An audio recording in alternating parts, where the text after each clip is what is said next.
All right, now let's go to the main event. The modern performers in U.S. and Canada. JD, who were your modern performers? Cody Rhodes, Rick and Scott Steiner, Paul Orndorff, CM Punk. You'll like this one, Matt and Jeff Hardy, Roman Reigns, John Moxley. Okay, we were so close. We're so close. I went Young Bucks, Hardy Boys, Paul Orndorff, CM Punk, Roman Reigns, Cody Rhodes, Rick and Scott Steiner. Yeah, we differed on Moxley. Yeah, and the Bucks. You didn't vote for the Bucks. I did not vote for the Bucks. Okay, tell me why you didn't vote for the Bucks. After listening to your guys' show with Mike and with you and Joe specifically, I cannot argue the case for the Young Bucks. Right, what they meant to independent wrestling in the 2010s is vital. Right, where I'm struggling with them is what they've done since. Right, they're great in the ring, but they're not draws on a national stage. They're not draws with AEW.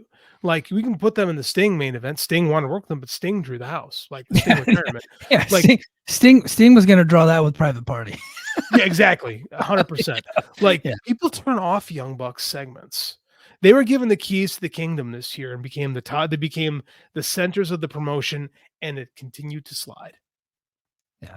Right. A lot of their creative, a lot of their influences on this company, and it's part of the problems from day one problems. Right. We go back to that Dark Order debacle of late 2019. That's them. Right. I acknowledge what they did before. I can't hold it back, but I think this is a particularly strong modern class. And I'm not saying they don't belong in. I'm saying I don't want to this year. Yeah. I can see it next year, but I mean, right now, I think they've had a crappy couple years other than having good matches. They have great matches. I can't deny that. But I just think with this particular list, I'm not gonna vote for Paul Orndorff. I'm just not gonna do it. Like, I believe he belongs in there at this stage of the game when he's looking to be kicked off the list more than the Bucks. I just do. Yeah. One thing that so breaking news, not really. Break some news. Fritz von Erich was inducted in 1996. Thanks, John. Yeah, that is John Muse. John Muse, everybody. Thank you, John. But he was able to get back to me. So for me, I see that argument, and then there was another argument that I saw online, and it was somebody was saying that, like, hey, I get that the Young Bucks are popular, and they did draw, and they are the reason why AEW was created, and they are the reason why we have a sustainable number 2 promotion, and why so many people have jobs, and so many tickets were sold, and then the T-shirt company coming together, kind of overhauling the business, and they go, but I don't like their matches, I don't like their style, and because their style and their matches got over, we have all these copycats that's permeated, and now I don't like anything like that at all, and it's made wrestling worse for me. It was like, fair argument.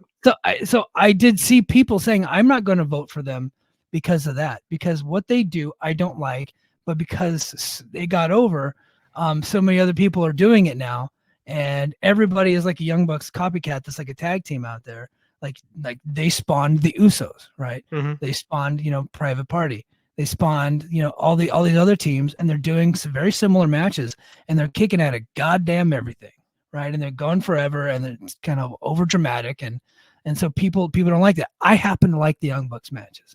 I think even if the Young Bucks didn't create AEW, even if the Young Bucks didn't get over with the T-shirt company, I think there's an argument for them to go with the Ishii rule.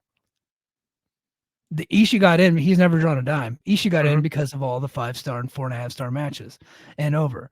The Young Bucks are, you could probably name tag team of the year after the Young Bucks at this point for how many times they've won. And this is the Wrestling Observer Hall of Fame. So I had to take a look at what the criteria was, and maybe they're not drawing above what AEW normally draws right now. I get that, and Joe pointed that out. He's like, their quarters never go up. Their quarters are never big. And sometimes they go down. Sometimes they go down. But I have to take a look at the whole picture and factor all of them in and historical significance along with match quality. And then before AEW, they actually were draws. Like you'd put them on houses. If without their names, they wouldn't be good. And with you throw the Young Bucks in there, and all of a sudden you're like doubling and tripling. Now we're talking about small numbers, like I think Alan Cheapshot said 500 to 2,000, something like that. But that is better than what it was. So I think they've been a net positive for the business as a whole. I'm gonna tell you a story about a band called the Pulsars. My cousin was in a band in the mid '90s, and they got signed to Elmo Sounds. And I remember in 1996, they had I think it was Spin Magazine had this list of all the top signed bands, and they were number 2 behind Matchbox 20. Like they were real big on the indie scene. And I remember they had a video that premiered in 120 minutes. We all went crazy for it. I love their stuff, but it didn't translate. Yeah. Right. They just when they were very, very popular in the club scene here in Chicago. Like they were a can't miss prospect. But when put on that next level, it just didn't capture people. And it killed me because my family. But I mean, like, I get it now. And I about the Young Bucks is because when they've been put in AEW, as far as having a chance to bring people in, it just hasn't quite clicked. There's just, and I think a lot of people will talk, and I don't think they don't belong in. I'm not saying never vote the Young Bucks in. I'm just saying I don't want them in this year personally. Right. Do me a favor. Tell the audience why you voted for Jon Moxley. I have to step out for just a minute, and I'll be right back. Go ahead. Sure. Jon Moxley, go ahead. Rich and I talked about Mox on the flagship Patreon. Moxley has been a major draw in a major U.S. company since 2012, right? He has more than a decade under his belt of being a draw. You look at his run as Dean Ambrose. He was the workhorse draw in WWE in a time that they didn't draw a lot, right? During a dark era in WWE, the only guys that people cared about after Punk left were the Shield, right? He drew as the WWE champion. As when he was that 2016, 2017, he worked more house show matches than anyone else. Since coming to AEW, he has been a stabilizing force. He was when he jumped over, right? The end of the first Double or Nothing show, when Jon Moxley shows up, the arena is shaking. The cameras are shaking. That is a massive moment that tells that the wrestling world that AEW is for real. And again, you could say it with Kenny Omega and Chris Jericho, but the truth of the matter is that was the first guy to go, I'm going to leave WWE and I'm going to come to AEW. Now you could say the timing and blah, blah, blah, a million things, but that's the perception. That's what it looked like. That matters, right? He never got a chance to truly draw as the champion of AEW because he won the title 2 weeks before COVID. Right? The world shut down during Jon Moxley's run as champion, right? He has been the lifeblood and the backbone of that promotion from day one, more than Chris Jericho, more than Kenny Omega. He is the guy that's held it. And whenever there's a problem, what do? Hey, Mox, we need you to fix this. Yeah. He's like Flex Seal. Yes. And I was telling you when you were gone, I was saying that he drew a WWE. He drew as part of the Shield. He was an important member of that team to the point where he was the workhorse guy. He was the guy who worked more matches in WWE than anybody else in 2016, 2017. He's had multiple runs. He's had multiple evolutions in his character, and the guy's always been successful. He is the guy that CM Punk likes to say that he is, right? Jon Moxley is that guy. I think he's one of the most important voices in wrestling. I truly believe that. Yeah, I didn't vote for him this year. I was close. I really was close. It was either him or the Hardys. I went with the Hardys over him, not because I don't think that he doesn't deserve to be in. He does deserve to be in. But I'm like, he's got more time. He just got the belt back. And I think that I want to see what he does with this title reign coming up. He's got the whole company on his back. Can he kind of right the ship for the company? It seems like they are a little bit creatively right now, like they're writing the ship creatively. The shows are a bit more organized. The shows are a little bit better. That's not his problem. But if they can start getting those attendance numbers up, with him as the champion, like regular attendance numbers up. I'm not talking about like, the occasional pay-per-view where they go into a town and they actually sell, 8, 9, 10,000 tickets. I'm talking about like, can the numbers for their weekly television shows go up with him as the champion? Then it's like, he's like a no doubt, no brainer, absolute. Like you have to give it to him. My argument against that is he's done that multiple times. He has been the guy who's righted things when they've gone wrong multiple times in this company. It's like, yeah, how many miracles did Jesus really perform? Like, yeah, he's done the 3, but if he does 5 and 6, well, then I'm in. Yeah. And that's how he feels. Like, how much more do we ask from a guy? Like John Moxley, like we bend over backwards to say the Young Bucks are ready. Well, John Moxley's done that. Like John Moxley's actually been a difference maker in that company where the Bucks have not been. So that's where my argument against that goes, is like, we're asking, I want to see more from Moxley, but like the Young Bucks actively get people to change the channel, but we got to make sure they go in. Yeah. Like this is where the disconnect for me kind of goes. Yes, on the Bucks, because we like the kickouts. Right. But maybe not as much for Moxley, when this is the guy that in my opinion is probably the most successful deathmatch wrestler ever. Like, and the fact that he pioneered it into an acceptable form in the US, where it can be something that draws on a major stage, where it can be something that's a little bit more acceptable to watch. Like, my whole thing with Moxley is, what more do you want the guy to do? Yeah, no, he's got a great case. He's got a great case. I just didn't vote for him this year. No, I get it. And that's where I'm like, I don't understand. I don't get putting the Bucks in, guys who actively have hurt their company, right? The company that they founded, that they changed the world for. Like, we take out the guys that people change, the guys who people change the channel when they're on, they got to go in. But the guy that people have actually watched, the guy that like the company has leaned on every time they have problems, well, it's like, well, we got to wait and see what more he can do. I think I'm like, I can't tell you how much I hate that argument. Yeah, but without the Bucks, we wouldn't have a company. Like, he wouldn't have a place to work. Like he would be game changer. Right? Like him and Nick Gage would be headlining in Hawaii this past weekend. You know what I mean? So okay, so when the 29, what is the G1 that got pro wrestling fans outside of the typical New Japan bubble to pay attention? It was the 2019 G1. Why was that? Because John Moxley was in it. Yeah, he did great. Right. That's not just he did great in it, but people paid attention. People cared about it. I know, because people paid me to write about it. Nobody was begging people to write about 2018 New Japan, the G1. People cared about it more. More people cared about it when John Moxley got involved in it. And this is what I'm saying. Is like, this guy gets severely underrated his entire career, right? Roman Reigns was the great looking guy. Seth was the guy who did the spectacular moves. Dean Ambrose was the guy, the talker, who literally was the backbone of the whole operation, right? He was the guy that was selling everything. He's the guy that they gave the mic to. He's the guy that had the long U.S. title run. Why? Because he was the one that was the most ready.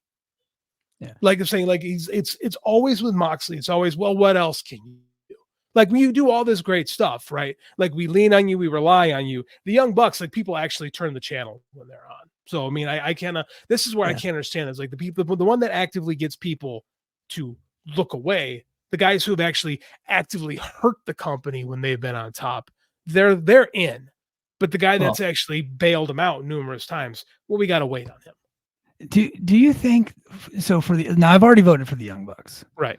Do you think, because a lot of people are not voting for CM Punk because of Brawl? I voted for CM Punk. I know, but there are people that refuse to vote for him because of what happened at Brawl Out. Do you think there are people that refuse to vote for the Young Bucks because of their part in Brawl Out, because of their part as executives, and not extending the olive branch to Punk and not trying to make that thing? Not because they are a very big part of the reason why he left, right? Like, he is very much at fault for not being able to contain himself, but them not wanting to work that stuff out, only talking through lawyers, being passive aggressive, not just getting out there and figuring it out, squashing the beef with their top star. They were kind of weenies about the whole situation. Do you think people refuse to vote for them because of that too? I think that if you are doing that and you look at, you don't vote for Punk because of Brawl Out, and you don't vote for the Bucks because of Brawl Out, I don't think away from you. That's my honest opinion on that. If you let that influence you, I think that's ridiculous. I'm talking about the actual show and how it draws. I truly believe that. I don't mean to cut you off. Can you say that again? Because you cut Did out. my internet cut out? God damn it! Your internet cut out, but you were making a great point, so I want you to say it again. Goddamn rural fucking internet. I think that if that is your opinion, if you didn't vote for Punk because of Brawl Out, ignoring a career of success, massive career of success, and you don't vote for the Young Bucks because of Brawl Out, ignoring everything that they have achieved, you don't deserve to have a vote in the Hall of Fame. Thank you. Thank you. Like you're too stupid to participate in this stuff, and you are as immature as all three of them were, and Tony Khan too, for not taking the reins and being a leader. That is one of the most embarrassing things to ever happen to professional wrestling. God, it did great numbers for us though. It did, man. Those CM Punk thumbnails ruled. Those ruled. Our numbers were so great. Yeah, you're a dweeb if you don't vote for it. I think there's good reasons not to vote for the Bucks based on the year. I think this is a terrible year for them to come up, to be quite honest with you. If you asked me this 3 years ago, maybe my answer is different. Yeah, it really was a down year for them. It really was. The whole thing with Okada and then doing the Meltzer driver to Tony Khan flopped big time. They were a flop as a top heel act. And I do think people are going to use that against them. And I also, the argument that I brought up that I didn't get a chance to articulate during the flagship, where like, hey, their matches have permeated the rest of pro wrestling, and I don't like their matches, right? Like, I think that's a real thing. Dude, that's that exact. And I think that you did bring that up, and I think Joe and Rich shot that down while at the same time talking about the influence of the NWO. No, I didn't get a chance to bring that up to Joe and Rich. Did. I didn't get a chance. I did bring up the influence on a tag team that you and I both voted for, which I was surprised to hear that you had voted for them, the Hardy Boys, because they without the Hardy Boys, I don't think you get the Young Bucks. I agree. 100%. I don't think you get Motor City Machine Guns and the Usos and all these other tag teams that kind of copy them. And then every ladder match that's ever happened since the Hardys versus Edge and Christian in like September of 1999 has been a direct copy of what they were doing. They were just trying to one up that tag team match. And of course the TLC matches. And so what Joe and Rich were saying is like, those guys were kind of one trick ponies. Like, you take the ladders away, can they have a really good match? And I'm like, I think like, yeah, they're probably their biggest and their best matches involved the ladders. And it's kind of like their specialty, but you can't deny what they were able to do once they got those damn ladders. You know what I mean? Like they were huge. Here's why I think that argument's ridiculous, is because the Hardys are one of the most influential tag teams in the world. Yeah. Ever. Like as far as like a tag team goes, like they're massive influences, and they drew everywhere they've been. Like you can still drawing. They're still drawing for TNA. They made TNA relevant again in our circle, because again in 2016 TNA wasn't running arenas. They were trying to stay alive, and Matt Hardy's creativity brought them back to prominence. Yeah. Right, to the point where, and as I said this too, like to the point where at WrestleMania 2018, I remember what number it was. 2017, excuse me. When the Hardys show up, everybody goes crazy. Of course, it's the Hardys, but what are they chanting? Delete, delete, delete, delete. Like, they knew what they were doing. That crowd knew what the Hardys were doing. The Hardys are, and Jeff Dutton, they had a big AEW run too. Yeah. That was gonna happen, but Jeff is Jeff. But you know what? The Hall of Fames are full of bad people. And I'm not saying Jeff's a bad person. He's got his demons, but Hall of Fames are full of people like that. Yeah. Right. I don't see how you can deny the Hardys. You can say I don't like the style, I don't like what they've done for wrestling. I understand. I can't hate you if that's your opinion. But to say that these guys aren't directly responsible for where wrestling is in 2024 is just ignoring reality. Yeah, I completely agree. And I'm surprised that more people, like you talk about Moxley being undervalued, the Hardy Boys. Oh, hugely undervalued. Absolutely. Hugely undervalued. Absolutely. And I think it's because, I likened Jeff Hardy to Sid Vicious, to where like every time he gets an opportunity, and it's going really good, he ends up blowing it. Like that's kind of what's been the story. But when you take a look at them, like in America, tag teams are never put in a position to draw. Never. Not even the Young Bucks and AEW have been put in a position to draw. They just haven't. And so they were able to draw despite the fact that they were a tag team in a company that does not have any respect for tag teams. They constantly wants to break up their tag teams as soon as they get popular. Vince always eyed one member of the tag team and was like, okay, I'm going to let them go, but this guy is who I want, and I'm going to put this guy on top. He did it to a lot of tag teams before they were ready to be broken up. He did it to the Hardys, and then apart, they just like Matt Hardy floundered, and then Jeff just Jeffed himself out of the company. And then, of course, when he returned, Hardy Boys get back together. They're doing great business. And then, of course, Jeff, they break up the tag team. Jeff goes back to being a single star, wins the world championship in like the mid 2000s, and then Jeffed himself. And then Matt Hardy was Matt Hardying himself too at the same time. So the Demons kind of, and then they had new life in TNA, and then they kind of carried that company for years when it was dying. They have some of the best Ring of Honor box offices, and they didn't even work for Ring of Honor. No, they did what, over 5,000 tickets in Lakeland, Florida in 2017. I know that was WrestleMania weekend, but still. But like, they drew that house with them in the Bucks. Yeah. And again, I'm not going to discredit anything the Bucks have done as far as being a draw go. I think what hurts the Bucks specifically is when they got to when they got the lights on them. That's hurt them. When the Hardys had the lights on them, they shined. Yeah, with the Bucks, they're still having the same great matches, and that's subjective, of course. But based on the star rating scale, like they have had, like as far as tag teams go, the most, 5-star and whatever 6, 7, 8, whatever the scale is, and so, but they couldn't, they were kind of a liability as far as drawing. Like you never really wanted them to be your top act. Which when AEW was created, I think the idea was the Young Bucks would be the main event act, but I guess Tony Khan just didn't see it in them, or he just had evidence that proved otherwise. I think he had evidence that proved otherwise. I mean, it's just the U.S., man. The U.S. is single star is always going to draw top. That's just the way it is here. Yeah. Let's see. I think we nailed everybody. We both voted for Punk. I honestly, you and I had an agreement. I don't think there's a good argument against him at this point. Like the guy's one of the biggest stars of his era. Yeah. You can't argue. He's a dickhead, but I mean, so was Ty Cobb. Yeah. Ty Cobb, way worse than Punk, but way significantly worse. But I mean, like, he's in the Hall of Fame. Yeah. We were both yeses on Roman Reigns and Cody Rhodes. I think those were easy yeses for me, and there's still a lot of people that won't vote for them because of where they work. They're like, well, that's you should lose your vote. How can you ignore Cody Rhodes came there and turned the tide? Yeah, like. Roman Reigns is a legitimate star. Now, again, they pushed him. They made that happen, but it did happen. If this happened in 2019, I never would have voted for Roman. But today, you can't ignore him. You can't. No. You can't. And then we don't have much time left, but we were both yeses on Paul Orndorff. I think a lot of people think they were only voting for Paul because of his house show run against Hogan. No, that's not the case. We're also voting for him for his Georgia run that he had, his Mid-South run that he had. He also had a good run in Florida at one point.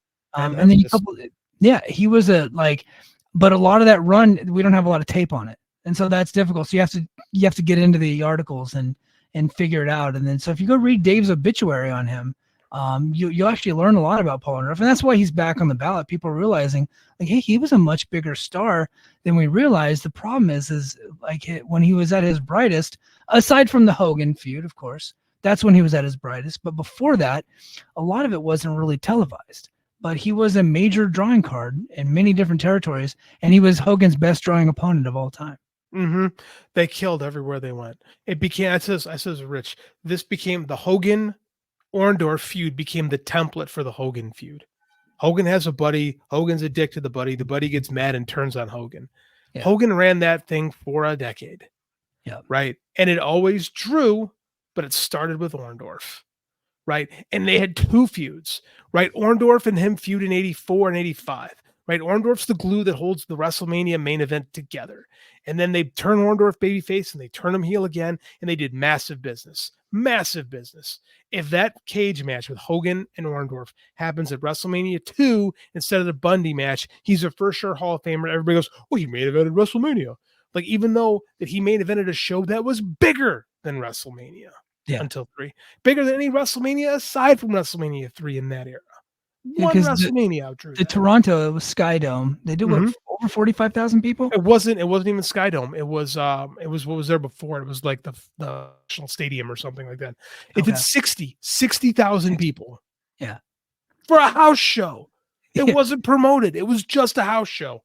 It was Big, it was locally promoted, right?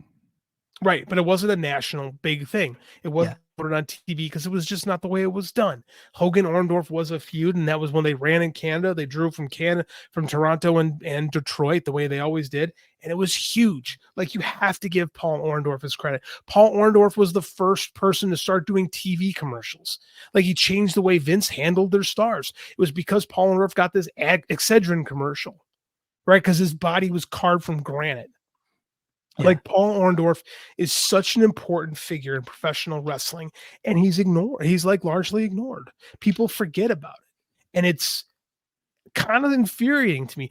Oh, he had one damn arm. He could barely move his left arm, and he was having good matches in WCW. Like, the bottom of Paul Orndorff is better than the average professional wrestler. And I think that he should get a lot of credit for the talent that he trained in the WCW power plant. Yes, he should. And we didn't actually mention it on the flagship. We didn't get a chance to, but he actually trained a ton of wrestlers that had come through the power plant, like Goldberg and Diamond Dallas. I mean, Dallas Page had trained earlier, but he sharpened his skills in the power plant, right? Absolutely. And the Giant and all those other guys that came through that power plant, like they had to impress Paul Orndorff. He was the one running them through the drills. He was the one getting them ready. Paul Orndorff had one arm and beat Vader's ass in flip-flops. Yes. Think about how tough a bastard has to be. Vader's one of pro wrestling's great bullies, and Paul Orndorff, old, one arm, flip-flops, kicked his ass. Yes. That alone gets my Hall of Fame vote. Yes. Like Ole Anderson saying F you to Vince and Linda, Paul Yes. Orndorff should get in for beating up Vader in flip-flops with one arm. With one arm. One of the baddest human beings on the planet. God, I could sing Paul Orndorff's praises all day. Same here. Okay, lastly, before we go, Rick and Scott Steiner, we were both a yes. I mean, look, this is a homer for me. They're my favorite tag team of all time. If you ask me who I'd rather see, like if I can only watch one tag team the rest of my life, who would rather be, the Young Bucks or the Steiners? It's fucking easy for me.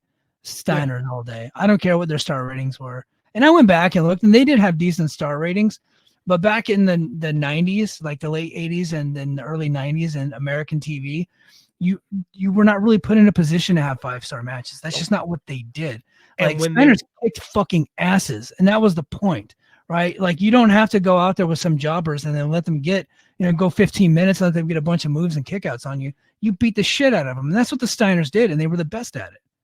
When the Steiners were put in position to have big matches, they always delivered. Always. You look at the Gordy Williams match. You look at the Sting Luger match. You look at the Muda, and I forget who Muda teamed with match. Like, and always the motherfucking Nasty Boys. Oh yeah, Halloween Havoc 1990. 1990.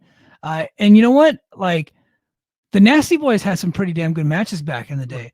I don't think they get enough respect. I think because they were garbage, later, whenever they're pilled up and boozed up and hurt. Right. But man, like, they had talent. 80s, early 90s Nasty Boys, they ruled, and Steiners were great opponents for them. Here's what I'm gonna say about the Steiners. Who was a better tag team in their era? Who was a more important tag team in that era?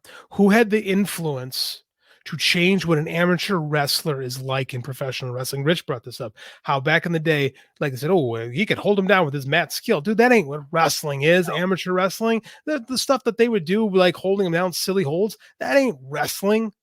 You know what wrestling is dropping dudes on their skulls. Yes. That's what the Steiners changed what an amateur wrestling moving into professional wrestling is like. You look at Julius and Brutus Creed, then where do you think they got their gimmicks from? You look at Chad Gable, where do you think he got it from? You look at Kurt Angle, where he got his stuff from. Yep. Rick and Scott Steiner. Charlie Haas, Shelton Benjamin. Absolutely. I'm gonna even do one better. Taz too. You don't think Taz copied the Steiner brothers with all the suplexes? Like, Steiners were doing those before him, right? Mm-hmm. Brock Lesnar, Suplex City, that was Rick and Scott.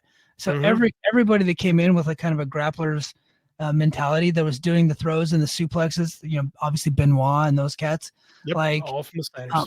influenced by the Steiners, and that was the thing. Rich said, he goes, I wish more tag teams were influenced by the Steiners. Like, it goes far beyond tag teams. Singles wrestlers copied the Steiners, right? Anytime you ever see somebody use the Hurricane Rana as a DDT, that's Scott Steiner, right? Yep. Like Bulldog off the top rope, that's the Steiner brothers. Like, it's those guys. As far as I'm concerned, if you were to construct a tag team out of a lab, I hate when WWE says it, but for me, it's true. A brother tag team, the Steiner brothers out of the University of Michigan. I'll be honest, I don't know that their credentials in Michigan were that real. No, they were. They were okay. They were all Americans. Yep, legit. Okay. I just assumed like it was something that Jim Ross used to say. But they're both all Americans. When they came through the ropes, they're like the last tag team when they came through the ropes.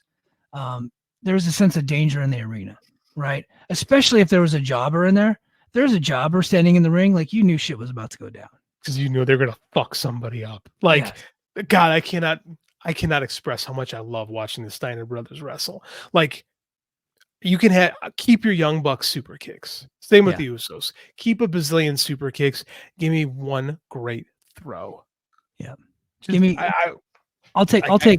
You can have the Young Bucks, and look, and I like the Young Bucks too. But I like them. I'm saying I don't. You can have the Bucks. You can have all those tag teams. Give me the Steiners. Give me FTR. Give me the Briscoes. Give me those teams. I'll take those over any of the other dancing tag teams out there. I like tag teams that come across as badasses, and that's what the Steiners were. You mentioned the Briscoes. I had a hard time not voting for them, but I probably will. They'll probably be number ones on my list next year. Yeah. Like I need a year. I need Rick and Scott in.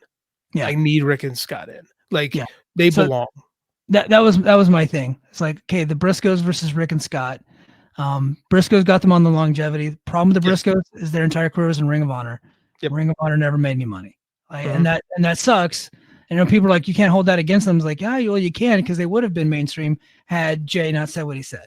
Right. And I personally thought he should have been in WWE. He should have been in AEW a lot longer, but that's just what happened. So we can't deny reality. I think the Briscoes are amazing. I love them. Lots of great matches, never really draws, and they never really hit the mainstream until it was too late. Agreed. And so, but will they get in? I think they will. Yeah. I don't think they're getting in this year though. I'm with you. Okay. Well, hey guys, that is going to do it for us this time on Overtime. Stay tuned. Thursday night. It's coming up Thursday night. JD and I will be back live on the YouTube channel, and then of course right here on Patreon. But yeah, that's going to do it for us this week. Everybody get your votes in. If you're a voter and you hear this, drop a comment. Let us know who you voted for. We'd like to hear about that. Tell us why we're dumb. Yeah, tell us why we're dumb.